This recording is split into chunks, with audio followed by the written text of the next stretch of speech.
Number 1, viewing points. Preparing for the observation. Video segment number 1. Use the pre-observation guide in the manual as you watch teachers getting ready for a class observation. Look for answers to the questions, what information do they exchange during this initial talk? What information do they plan to collect during the observation? How do the teachers interact with each other? So which of your classes am I observing?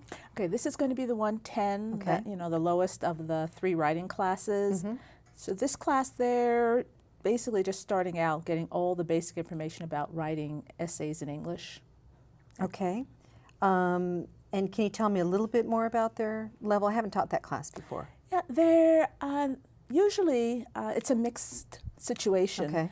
We often have students in the class who have very good speaking and listening skills, while their writing skills are really low. Okay. And sometimes we have students who've never been in a writing class, they've never been in a speaking class, they've never been in a listening class. They've done all their studying basically from grammar books, so they'll have, all their skills will be low. So we have students who have very mixed abilities. They're not all the same.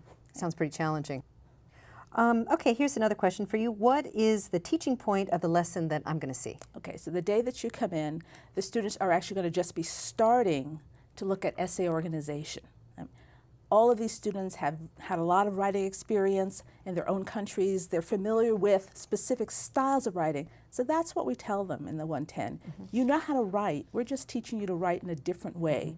You're learning a new style. So what they're going to be doing that day is we're going to look at introductions, and we'll talk about how to give general information, how to write a clear main idea right in the beginning, paragraph. Then we're going to talk a little bit more about the body of the essay, developing your ideas, rolling out ideas, trying to think of what type of details would support your idea. Now, of course, since this group isn't doing something like research essay, they're writing about their own experience. So they don't have to worry about getting statistics or quoting or things like that. They're really just learning how to develop what information that they already know. And maybe we'll get to a conclusion. I'm not sure if we'll do conclusions that day, but that's the hardest part of a lot of writing for anybody, just getting everything you want to say said before you get to the conclusion and then not knowing how to finish up. Sure. So we'll talk a little bit about conclusions if maybe that day. I'm not sure if you're going to see that. Good, good. Oh, it sounds very interesting. I've got one more question I have for you, and that is there anything in particular that you want me to pay attention to while I'm observing you? Yeah, well, since this is a 110, since they're such a low-level class, and as I mentioned, they have very different listening abilities and speaking abilities, I'd like you to pay attention to the language I'm using. Is the language I'm using, does it seem to you that it is appropriate for a lower level class in which some students may still have a very limited vocabulary? Okay. Yeah, I'm worried that I may be talking, addressing most of my language to the students who have more listening skills. So I'd like to know if that's happening. And the other thing is the sequencing and rhythm of the whole lesson. Oh, okay. Does it feel like I'm going too fast for them or too slow? Does it seem like it's a very natural process for them to go from one activity to the other? Sometimes I'm afraid that I might be rushing through something. Okay, yeah. Sure, that sounds great. Okay, great. Okay, I look forward to it. Summary. In this preparation phase, we saw that teachers spoke in a friendly and respectful way to each other. The teacher learned something about the kind of classes that she would observe, and the teacher chose the observation focus points for her own class. Had a lot of writing experience in their own countries. They're familiar with specific styles of writing. So that's what we tell them. Number 2, viewing points. Observing in the classroom. Video segment number 2. In this phase, you will see the teacher as she carries out an observation. See the manual for examples of observation tools or guides. As you watch the video, look for answers to the questions, where does the observer sit? What teacher behaviors do you notice? What about the observer behaviors? So what's the first one?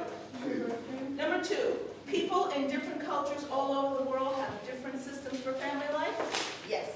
Next. Okay. In most cultures, people live in extended families in which several generations share the same house. Okay, so before we go on, let me mention something about the thesis. A lot of times when we first start teaching students to write, we like to tell you the thesis goes last in the introduction, because that's the easiest thing to do. But it doesn't have to go there. But it's the easiest place to put it, okay? All right, now let's look at that paragraph number 3, earthquakes. So, number 2, yeah, so we're starting out with number 2. Earthquakes are the most destructive natural disasters known to humans in terms of the millions of deaths and billions of dollars in property loss that they cause.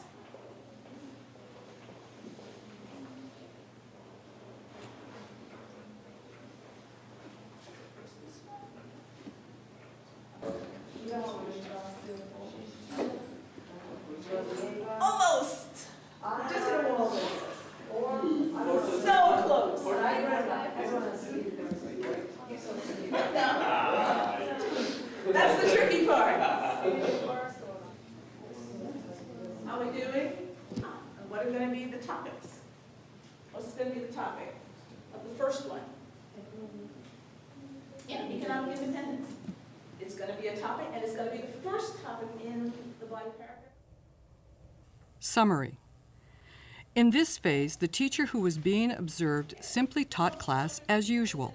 The teacher who was doing the observation sat quietly at the back of the class and took notes. At no time did the observer interrupt or interfere with the teaching of the class.